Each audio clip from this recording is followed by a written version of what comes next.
my hangout is live. It says I'm live.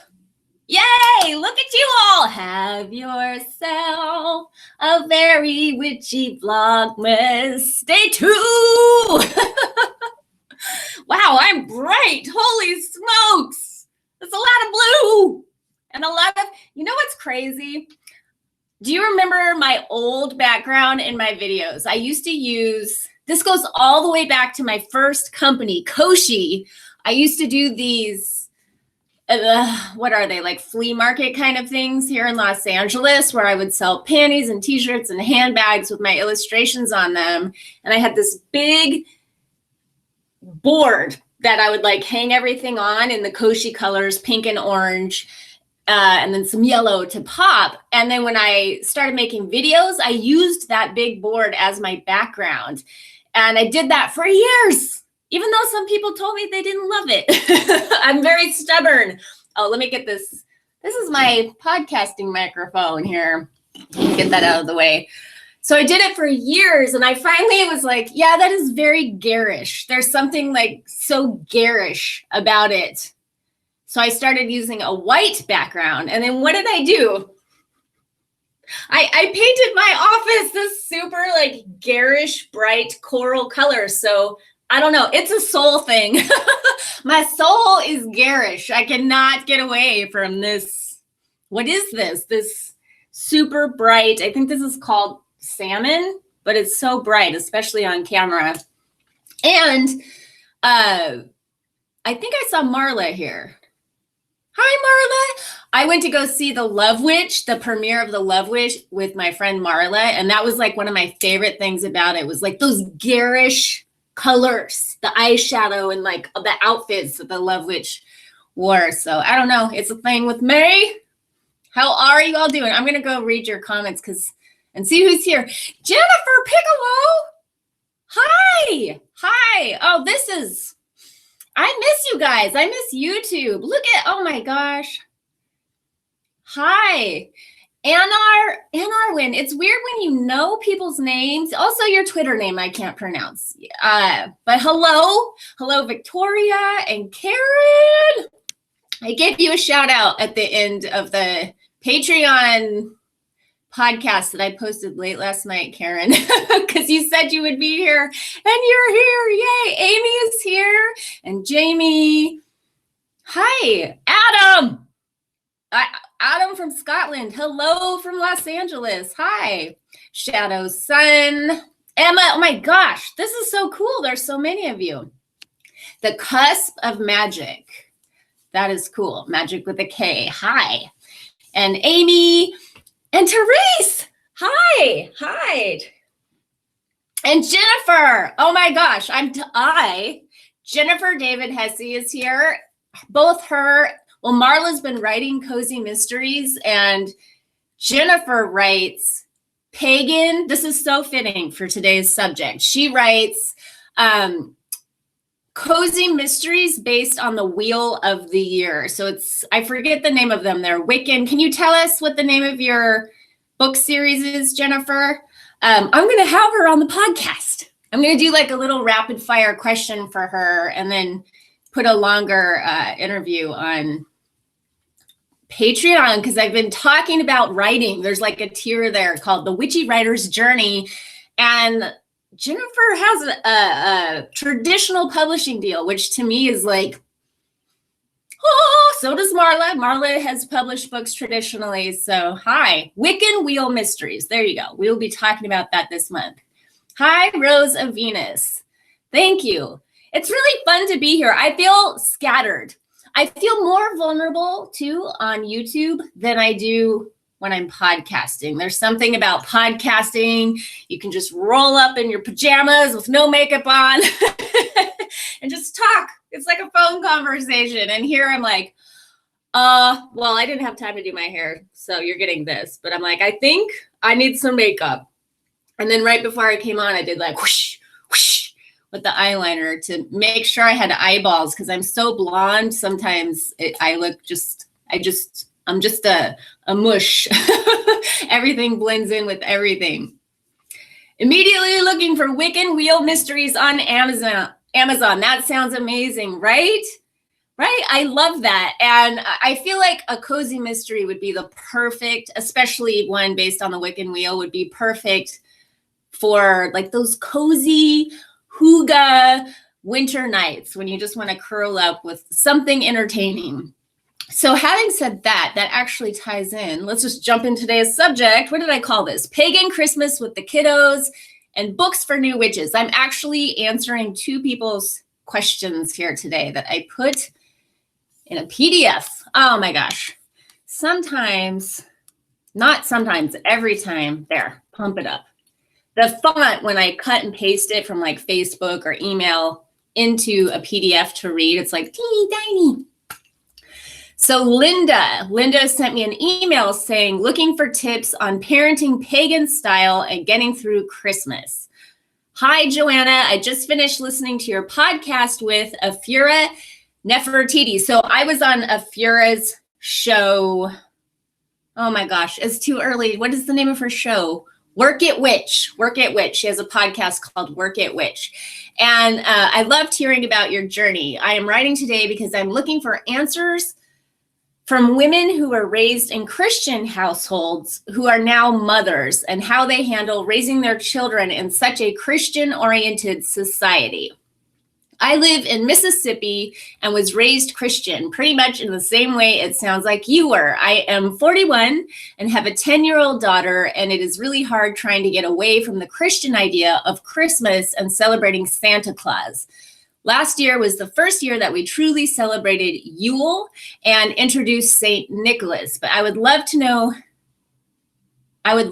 how other parents have concurred these hills with their children, especially if you were still celebrating Christmas when they were born. Thank you so much for your time, Linda. I'm going to open this up to the comment section. I think YouTube leaves the comment section up now after the live stream. I hope they do. Did you get my newsletter or see on Twitter? I made a typo this morning.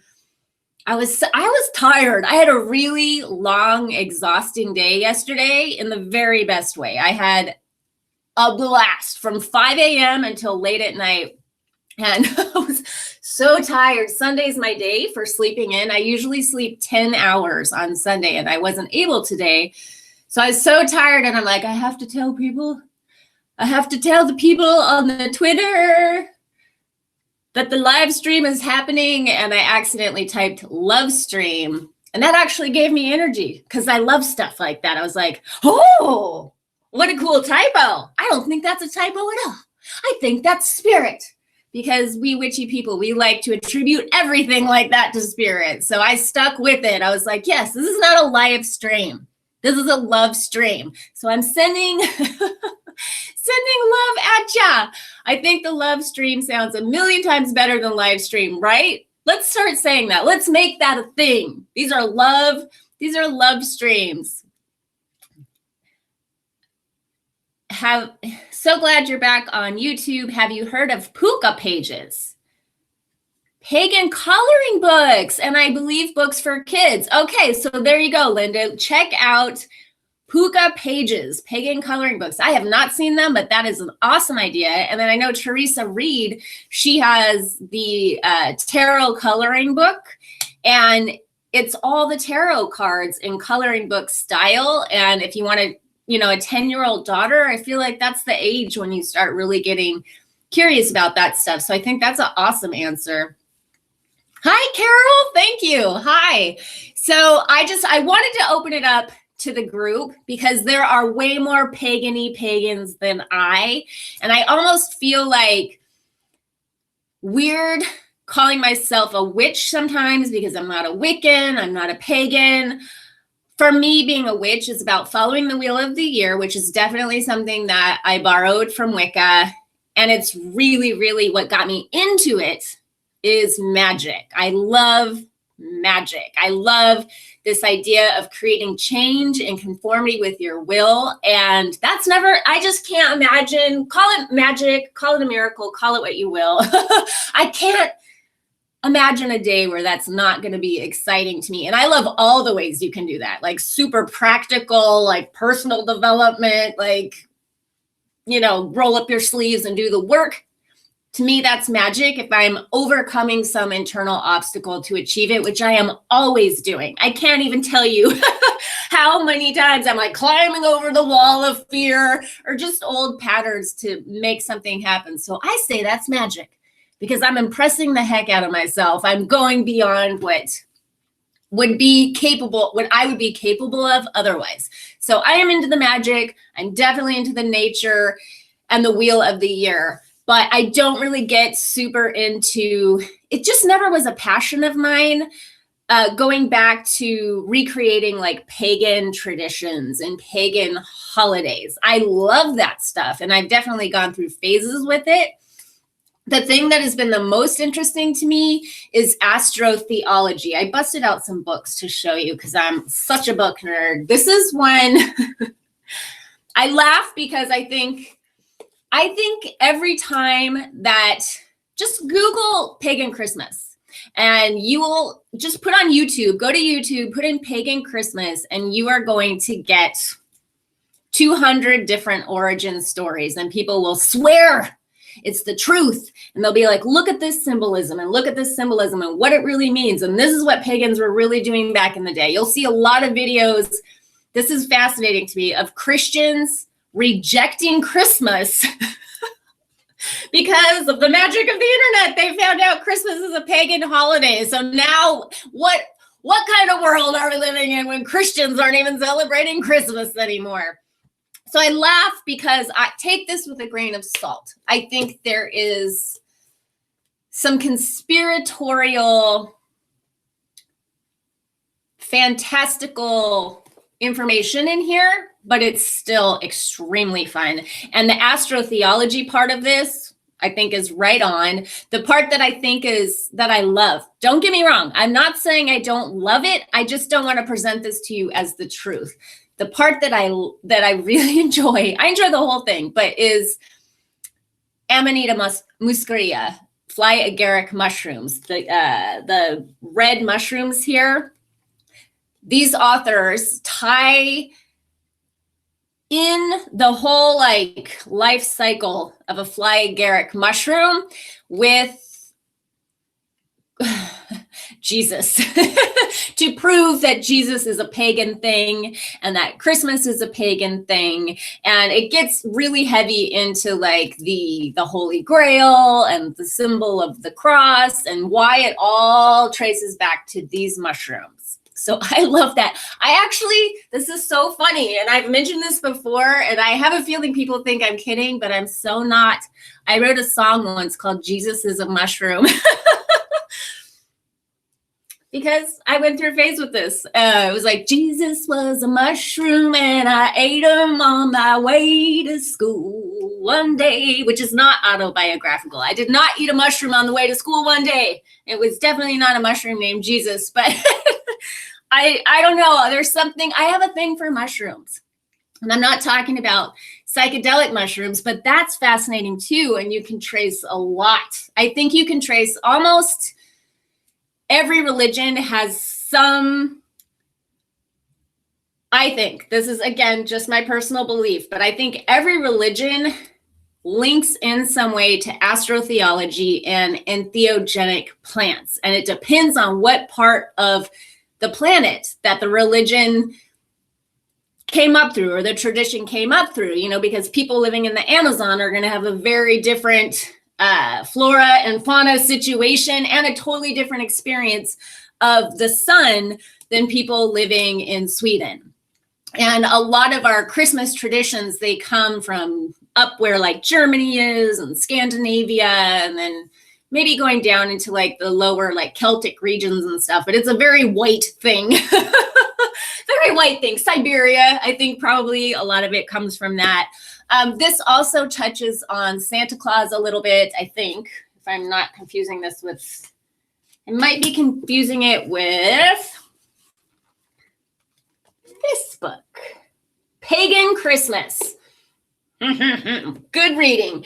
Astro-theology and shamanism and pagan Christmas. I understand that you asked me about children And these are not books for children, but I just wanted to let you know, like, where I am coming from. Astro-theology is about how religions are really symbolic interpretations of nature, of the literal like rising of the sun and the death of the sun, and how we have this year where we have the dark half of the year, we have the light half of the year, and all of this Christmas symbolism is very much, to me, tied up in that. When I start seeing people, which I think is fine, I don't have a judgment on this, but it's not something I've ever adopted for myself, because when I see people wanting to like recreate a Norse tradition or some old Germanic tradition or any old ancient religion for themselves, and then they present that as the truth, these are the origins of Christmas, to me, it lands in a very dogmatic way. I just feel like, well, that's one interpretation, but if you go digging around, there are people that believe it originates from mushrooms. There are people that believe it originates from the sun. There are people that, believe it originates from ancient Mesopotamia, or maybe further back than that. I think astro-theology is the most interesting to me for two reasons. One, it's something you can explain to your kids. You can get your kids following the wheel of the year, and it's so beautiful, because every 6 weeks, if you follow like a traditional Wiccan wheel, we have another turn of the wheel. And so it's a way to really keep your family traditions alive and to teach your kids about nature. And you can get really crafty with it. The other book I busted out, it's not a holiday book, but just in mentioning involving kids, I wanted to share this with you. It's called Witchy Crafts. Witchy Crafts. Witchy Crafts. I think there must be, it's been a while since I opened this book, but there's pictures and stuff here. Seed sculptures. I don't know if you guys can see this, because sometimes love streams can be glitchy. There's a deep meaning in saying that, I feel. So Witchy Crafts, I think, is the best book I have for kids. And then there's a book that Charming Pixie Flora used to recommend that I've never read, called Circle Round, that she would always recommend for pagan parents. I recommend looking up Charming Pixie Flora's old videos, Charming Pixie Flora, on YouTube, because she had this very child-friendly, parental, motherly kind of Martha Stewart version of witchcraft that she did. And sometimes she would involve her kids in, and she shared all the traditions with her kids. And then other people I'd recommend, Stephanie Matthews from Magical Mothering, and Feather Garden Bell for The Witchy Mommy. If you want to see like pagan moms being pagan moms and the things that they do. I don't recommend, and this is just my opinion. Please just take it with a grain of salt and say, oh, that's one person's opinion. I don't recommend teaching your kids to challenge or reject Christianity, because just like you said, we're like steeped in it. It's so much of our culture. And they're young and they have to go to school with their Christian friends and things like that. And there's a way to teach them how, if you want to teach them about the pagan roots of Christmas, there's a way to say, well, when you see Santa Claus, you can be like, actually, did you know that this is so kid friendly to be like, did you know that Santa Claus was a shaman and he here's another thing. Sorry, I'm all over the place. I am drinking mushroom coffee right now speaking of mushrooms, from Four Sigma. And they just released a book on how Santa was a shaman, and it involves mushrooms. I have not read it yet, but I promise you I'm buying myself this book for Christmas. I tried to get the author on my show, but they ignored me because it's become such a huge company that they don't have time for my little podcast. But I don't hate them at all. But my point was, when you're walking through the mall and you see Santa, you can be like, did you know that Santa used to be a shaman?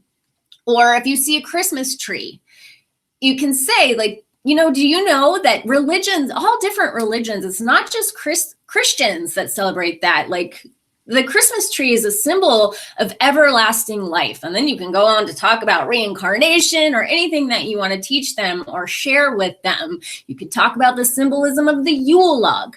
But to say, like, we don't celebrate Christmas, we don't celebrate Yule, like, how many of you grew up Jehovah's Witness? Or how many of you knew a Jehovah's Witness growing up and you felt bad for them because they didn't celebrate birthdays and they didn't celebrate Christmas? And those kids were always so bummed. They were so bummed, and you're placing them in the category of, oops, we're blinking off and on. You're placing them in the category of other. And if anything, the last couple of years of politics, for example, has taught us is that otherness. There's a fear of the other that's so real that I think we as adults can address in a mature way that kids don't yet have that maturity. So I think there's a way to get them really excited about all the things and to present Christianity as just one symbolic interpretation that a lot of people believe in. And you can be like, but you know what I believe, dot, dot, dot, dot, dot. And then you can ask them what they believe. What do you think is true? What do you believe? And I think in that way, you really empower your kids and you give them the gift of an open mind and an open heart to not have that fear and hatred of the other, to not take on this idea of persecution, which I was raised in with this idea that Christians are persecuted. So it's funny to then hop over into the pagan community and pagans are persecuted. I think, history is written by the victors. So Christians did a lot of persecuting of pagans, but I'm sure way back in the day, it went both ways as these people were at war with each other, trying to protect their land and their families. And I know I went way deep with this. I'm so sorry. I do that. I don't know. Don't ask me any questions. I'll just ramble and ramble. So I missed, who are the writers, Joe? Where did that question go? Jennifer. So Marla Martinson and Jennifer David Hesse. So who are you were asking me about this book, right? Maybe Jan Irvin, who I actually met, and Andrew, I can't say his last name, Rutaji. Is that what you're asking me when you're asking me who the writers are? Lexa Olick wrote Witchy Crafts. And I hate having to say these names. These two, though, it's good that you asked me this. Christian Ratch, I don't know if I'm saying that right, and Claudia Muller Ebeling wrote Pagan Christmas. And these authors actually they have another book I have on, forget the name of it, but it's about like plant medicine. They write some really interesting stuff. I recommend just checking them out as a whole. This book is, I don't want to be a jerk and say it's not a good book because I truly enjoy the heck out of it and the content. But like I said, it gets very conspiratorial in some parts. I very much enjoyed it though. So let me read your comments and then I will get to a stack of other books and the other question that I was going to answer here. I'm just going to hit the high points because there's a lot of you here today. I'm so excited, Vlogmas! Yay, I love it. Thank you for loving my bright wall. That was such a good movie, The Love Witch. Yes. Okay, so I'm going to just scroll through very quickly. Hello, everybody. Thank you, Elle Bloom. I love your podcast. Thank you. I want to see if there's any parenting advice is what I'm scrolling for here to see, because I think YouTube leaves these comments out. Yeah, right. Shadow Sun, Circle. It's called, I think, Circle Round, maybe. The book that Charming Pixie Flora. I didn't know if she read it, but I didn't see that video. But I definitely know she would mention that a lot as a good book for parenting as a pagan. So hello. I grew up as Jehovah's Witness, so missed out on Christmas, etc. As a witch, I don't really put my own spirituality on my daughter, so we just focus on the secular tradition of the season and definitely do Santa. Yes, and I wasn't allowed to do Santa when I was a kid. That's not a Christian thing at all. Although I've heard that Santa is like a warm-up for Jesus. Like we're taught that there's this guy that rewards you for being a good little boy or a good little girl. It's like a warm-up to like ease you into Jesus before you get into the hellfire and brimstone, which is an interesting theory. But we weren't allowed to really celebrate Santa. It was Jesus is the reason for the season. And I was such a little nerd. I wore my Jesus is the reason for the season pin to school. Talk about being the other and I call myself a nerd now gladly, but back in the day, that was like the worst thing you could call me in elementary school. I was mortified that people thought I was a joke because I was wearing my Jesus is the reason for the season, button at Christmas time. Astro-theology is so interesting. It totally is, Karen. And it bridges, I think, a lot of gaps between the different religions. You start going like, oh, I think that's probably the most ancient before pagan. I mean, I don't know. What is pagan? You can argue about what pagan is. Before organized religion of any kind, I feel like human beings were probably watching the sun and the moon to track the days. And they noticed these patterns that were very much tied up in their survival. They needed the sun to survive.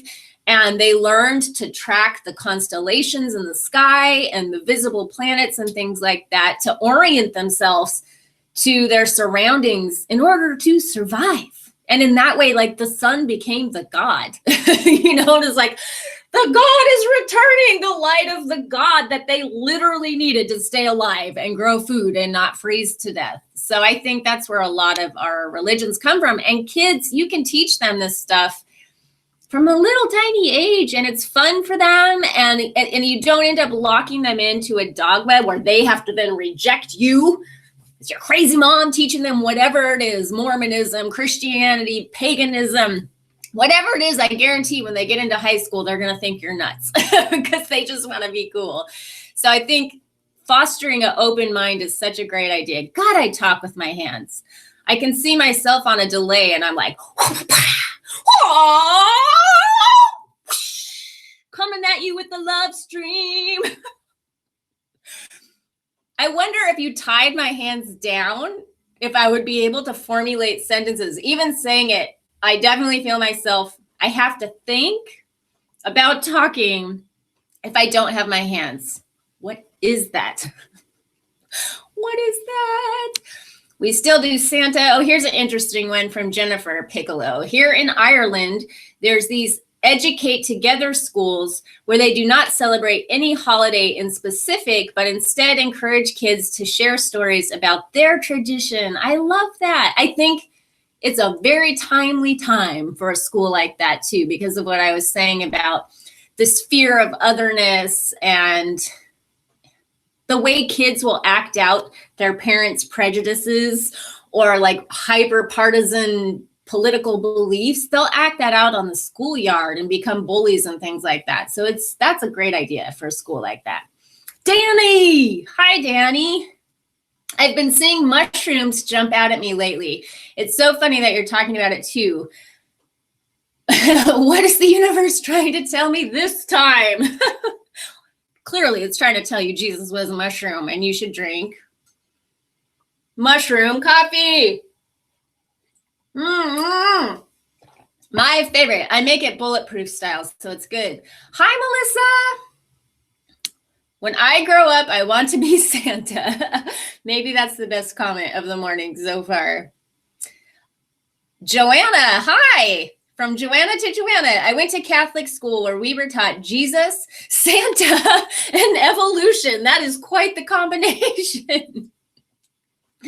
That's awesome.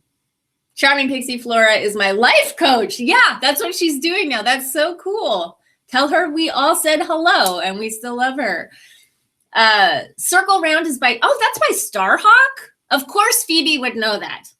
Phoebe is like this sobering presence. I'm always the one that's like, woo! And Phoebe comes in with like the facts. you, Phoebe. Circle Round is by Starhawk. Excellent. Can you say my name, please? Estelle. Of course I can. Of course. Hi, Estelle. How are you? Happy December. Happy second day of Vlogmas. So I'm going to read the second question. My breakfast is sitting there getting cold. I thought that I could shove some breakfast in my face, and I was wrong about that. So I made it. Now I'm pointing like you know what I'm pointing to. I can see my kitchen through the window right there. Okay, Kimberly wrote to me. This is something I would like people to know. People write me DMs on Facebook, and Facebook is so not my favorite. If you want to get a hold of me, Twitter is the way to go. And I can be slow sometimes in emails because I get a ton of email. I get a lot of email from the podcast. People will write to me, but I do get to them. If I've ever ignored anybody, it was definitely not on purpose. I definitely make a point of answering my emails, unless you're trying to sell me something, if it's some kind of spam, or if I can tell you have no idea who I am and you just Googled witch and you're like, hello, JoannaDevoe.com. Can you tell me 10 ways to cast a magic spell? Delete. But other than that, I get back to people. But DMing me on Facebook or Instagram is not a good idea if you actually want to get my attention, because I'm a Twitter person. Twitter is really, that's the smart thing to do. Having said that, Kimberly wrote me on Facebook. She said, I heard a podcast where you suggested books for people new to witchcraft. I can't seem to find it, but would love to get some for Christmas. Do you have that list of suggestions? I love your podcast. Thank you, Kimberly. I do, Kimberly. I actually put down below in the description for this love stream, excuse me. It's not a live stream, it's a love stream. I put a link to a series that I used to do called Book Nerd. And I used to do one of these every week for quite a while. It was like Book Nerd Weekly. And then I took the weekly off, and then eventually I stopped doing it because they were time consuming. But I featured a lot of my favorite books there. And I would take out like the best quotes from the books, basically. And then I would write a little review at the beginning. But I'm not sure which episode you're talking about, but I think it's the one where I was talking about my official first year and a day. So I followed the Wheel of the Year for one day and obsessed on Pagan YouTube for 1 year before I decided to launch my own official year and a day of study. And I had a long history of law of attraction at that point and being into other, what I would now perceive as magical modalities, I guess. So I had an understanding of magic at that point, but I wanted to have a year and a day as a witch, like initiating myself, a self-initiative, a self-initiation. And these are the two books that I always tell people that I followed that year because I did. There are 13 chapters in both of these books, which is perfect for doing a year and a day. So this is Christopher Pinzak's The Inner Temple of Witchcraft. I think I am such a mind witch. I'm so interested in how changing your mind changes your reality. And so a lot that's in here I already knew how to do, but it was still super fun. And I think this is so foundational for anybody who wants to learn magic. It will teach you not only all the basics, but I think if you like took this as gospel and practiced it, it might be all you need. I mean, it really is, to me, that good. And each chapter is a lesson. So you have a month to work with that material. You want to go moon to moon, right? So like on the new moon, maybe you do a ritual. This is so great. We're talking about this at the end of the year. If you want to make 2019 like a year and a day for yourself, you kind of do like an initiation ritual on the new moon. And then from that new moon to the next new moon, you study a chapter. Because I'm greedy, I'm a greedy book nerd and I like to learn fast. I did this book and Marion Green's A Witch Alone, which is very different. This one is going to introduce you to more pagan concepts, but get you more in touch with nature. I think she has a very nature-based approach. And sorry, you can see my light there. If there wasn't a delay, I could do this better because I can't see if this is, I want you to see this cover because it's so beautiful. The cover sucked me right in. Yeah, it's not really showing up well. Sorry about that. A Witch Alone, the essential guide for the solo practitioner of the magical arts. Marion Green. I love it. And then 2 other books I busted out. If you're a Charming Pixie, or excuse me, if you're a Tiptoe Chick fan, and I know so many of you are, she passed away right before Halloween this year. It was a huge, huge shock. For a lot of us, she was our first YouTube witch. It was sad, and it's beautiful that so far, I think all her videos have been left up. So we can go back and watch her videos, which is awesome. But she loved this book, Solitary Witch, and she would bust it out in her videos sometimes. And look at me, look at this. Apparently I like it too. It's a book for teenagers. So it is weird. I think more when you get back into the second half of the book, there'll be like funny things about like putting your skateboard in your locker. I read this in my mid-30s and I loved it though. And what I used to love to do is sit in the passenger side of the car on long road trips, and I would just flip through it because look at this. It's filled with highlights and notes like this, but it's like an encyclopedia. It's laid out encyclopedia style. So it's so fun if you're brand new. And I think many books have come out since this that might be better, that are geared toward adults. I don't know, but that's the one that I have, and that's the one I like. And then before I go, I interviewed my friend Kathy on the podcast last month. Talking about this magical home that she's building with her husband. And I recommended this book on that podcast. It's by Cliff Sarantine, Seasons of the Sacred Earth. And I just wanted to, because I saw it there when I was grabbing these books, I wanted to show you all this book because it's a really personal journey of this man who lives in the woods and really works with the land and the local animals in a very hands-on way with his family. This definitely goes back to the pagan parenting question, but it's a memoir.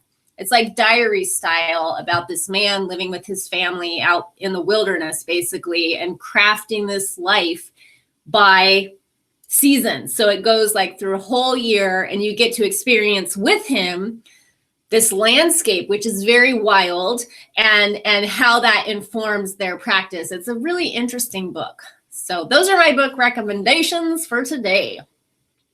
Let me scroll through the question. All women are queens. I don't know what that's an answer to, but I will fully agree with that. Sam, hi.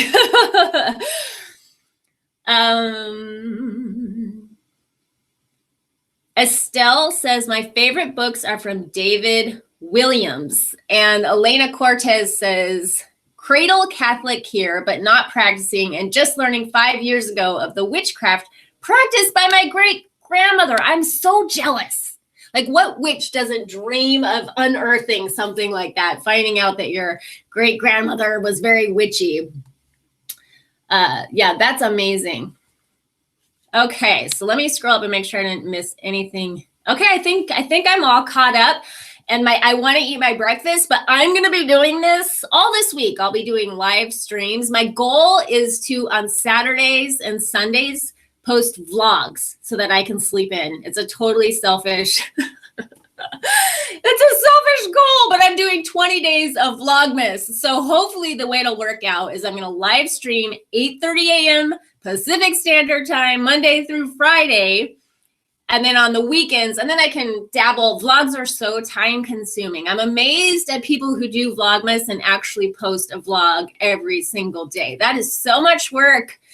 It's fun. It's really fun, but it's really tedious work too. And I have a lot of respect for people who do that. But I'm going to do that work sprinkled throughout the week. So hopefully I'll have 2 vlogs so I can sleep my 10 hours. My 10 hours. I might even take a nap today to make up for what I missed. So I hope you all enjoyed this. Vlogmas is the best. I agree. And sleep is so good. Hi, Sandy. Hi.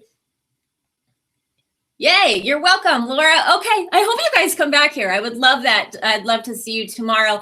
I feel like I want to send a newsletter out every day, but maybe that's obnoxious and people will start unsubscribing en masse, like, stop emailing me, woman. But I want you all to know, like, I'm going live. Will you be there with me? For sure, I'll be here live tomorrow at 8:30, unless the apocalypse happens first. So until we meet again, much love to you. Happy December. Happy Vlogmas. Peace. It's going to take me a second to find out how to log out here. Yay, there we are. Stop broadcast. Goodbye.